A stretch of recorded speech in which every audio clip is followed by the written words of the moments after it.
Hi, I'm Geraldine Carl with the Real News Network. This auto workers story is part of a series we are doing to understand the problems and solutions facing people most affected by the economic crisis.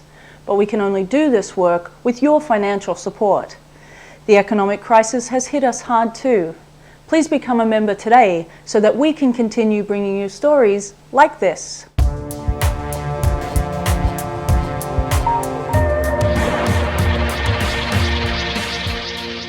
I would like to address what this gentleman said about the unions.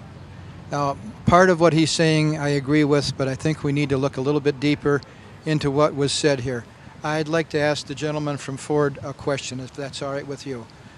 If you had a choice, would you join a union knowing what you know that happened to you, belonging to management, working at Ford's, seeing what we have? I have a great retirement. If I can keep it, it's the most tremendous thing that I ever could have.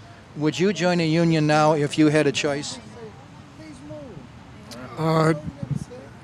Depends what the situation is, but I feel that if the union would have seen the writing on the wall and made enough concessions, I think right now, that instead of paying 28 for a new worker, if they were paying 20 an hour, maybe Ford, GM and Chrysler never would have went bankrupt.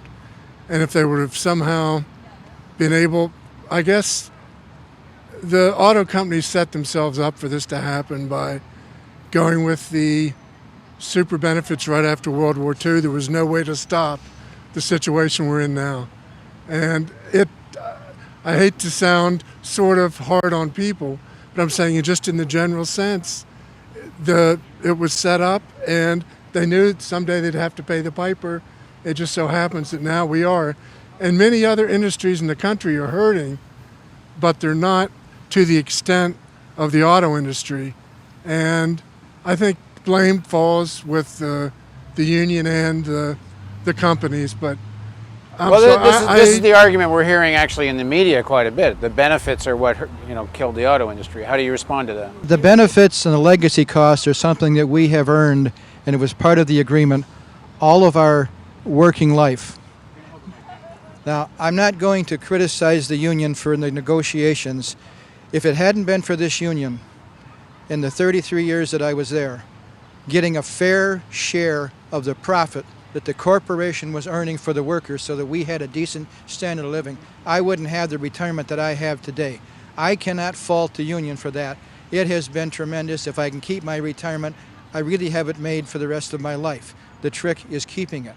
What has happened is that the corporations have hired union-busting firms we know of for the last 20 years where they have demeaned the worker, made us look like greedy bums, sold us to probably 3/4 of the United States that we are these terrible, overpaid people.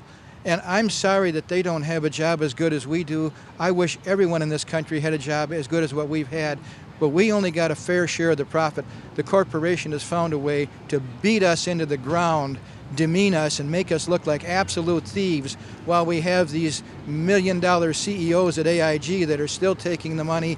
Eaton and Iacocca both walked out of Chrysler's with $200 million. The dollar a year, boys, don't blame it on the workers. We got a fair share and a decent standard of living that we worked hard all of our lives for. Less than 10% of the cost of a vehicle can be attributed to labor. So to blame 90% of the financial problems at GM, Ford, or Chrysler on labor is illogical, just plain illogical. And, over the years, the companies took profits made by labor in the United States and invested them overseas. General Motors makes cars in 35 different countries. Now, they've got that capital from labor made in the United States. It's not that they don't have the money to pay for our health care retirement. They just took the money out of our account and transferred it overseas where it's protected from bankruptcy. I have to say personally, I've always had a problem with this argument that I've never quite understood, that many of the countries that have been out competing pay workers more benefits and higher salaries, like certainly Germany and Japan. Auto workers have higher benefits and better wages than you guys did, or at least as good. Then why are you blaming the unions and the benefits? I'm saying that given everything that's happened and the fact that The auto companies are in deep trouble right now, that the blame is not solely with the management. The blame is not solely with the management. In addition to that, some of it belongs with the UAW. I've wished throughout my years of working for Ford that I come from Appalachia, so I know what it's like to not have much money, and for everybody around to be basically pretty poor. When I moved here, I thought the streets were paved with gold because everybody had so much money everywhere. I said, how could you have so many stores everywhere? Everybody must have a lot of money. You know?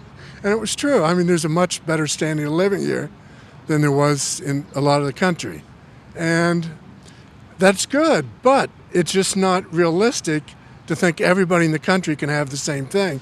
My name's Al Benchich.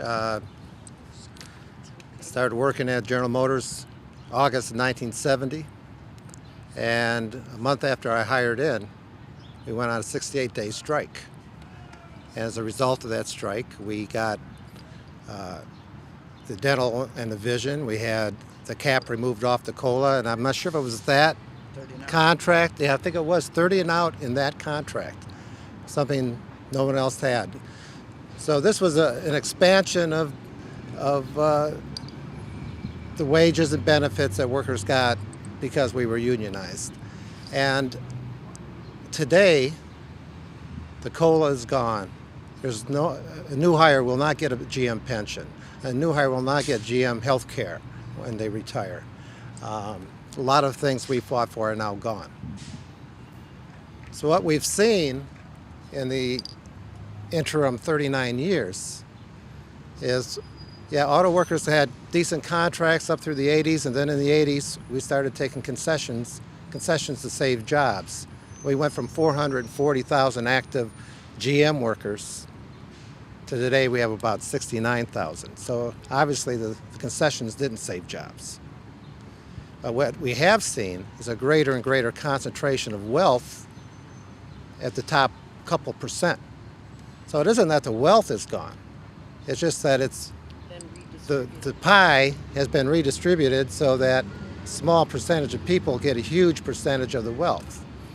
It isn't that all workers couldn't have a decent living and good benefits. In Europe, the unions institutionalized the benefits they got. They became national health care. They have the country mandates that people get a certain amount of vacation time and all these other benefits. That's where we failed. That's where we failed as a union. We should have been pushing for national health care instead of just trying to negotiate it every contract. In fact, the UAW has been against mental health parity in health care because they want to keep that as a bargaining issue. I have a daughter with mental health issues, and it upset me to no end to know that my union wasn't interested in negotiating parity for mental health care.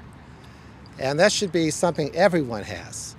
Everyone in this country should have health care. We're a rich enough country that we ought to be able to do that. But what did we do, starting especially in the 80s, sending work outside the country to lower wage? It was a downward spiral, a race to the bottom, we called it. So wages went down in this country. As union wages went up and benefits went up, it brought people up. You're right across. You're practically a stone throw from Windsor. Yeah. You must know Canadian auto workers and talk back and forth. Yep. What do you make of the critique of the Canadian system? Right now the healthcare debate is pretty fast and furious, and there's a lot of talk about the Canadian system doesn't work. What do you hear? I'm sure there's going to be problems in any system, but if you go to Canada and you're a Canadian citizen, you don't have to worry about not being treated or waiting till your disease is so far advanced that you have to go to the emergency room to get treatment. People in Canada don't have to worry about that. Now, the cost of it may be another issue. How they're going to pay for it is another issue, but everyone's covered. In fact, I was at Black Lake, and this was years ago, and there was a Canadian brother and sister sitting at the table with, and we were talking about national health care, and people go, oh, we don't want the Canadian system, it's screwed up. And at lunchtime, I asked the Canadian brother, I said, tell me about it. He told me the story. I said, you need to tell that story when we go back. And when we went back, I said, let this brother tell his story. He's from Canada. He knows more about it than we do. Let him tell it. And he got up. He says, you know, I ride motorcycles. I've been in a couple motorcycle accidents. I've been in a hospital a couple times, once for 3 weeks. And, you know, every time I went, as he talked, he reached in his back pocket, pulled out his wallet, pulled out a credit card looking thing, and he said, every man, woman, and child in Canada has this card. When you go to the hospital, you just give it to them. You don't get any bill. And he said, my mother needed, not a heart transplant, but, you know, bypass. And that was taken care of, no cost to her. And that's for every man, woman, and child in Canada. To me, that sounds like a pretty damn good system. And there's no reason we can't have that here, except that the health care insurance companies won't make a profit because there won't be any.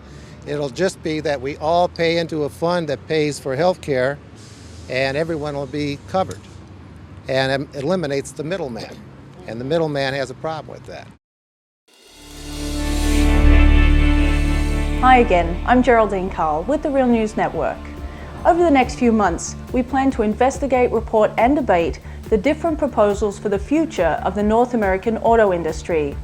Many people are proposing a revitalizing of the sector, making it the engine of a new green transportation system. We will investigate and debate this idea, as well as report on how auto workers are getting organized to advance their own solutions to the crisis. We will do all of this without corporate or government funding. This kind of independent programming is only possible if you become a member of the Real News Network with a tax-deductible donation today. The economic crisis has made things difficult for us, as it has for many others. We need your support today if we're going to produce the kind of uncompromising journalism that people need. Please click on the donate button now and become a member. If you are a member, please contribute again. Let us know you want us to continue this work.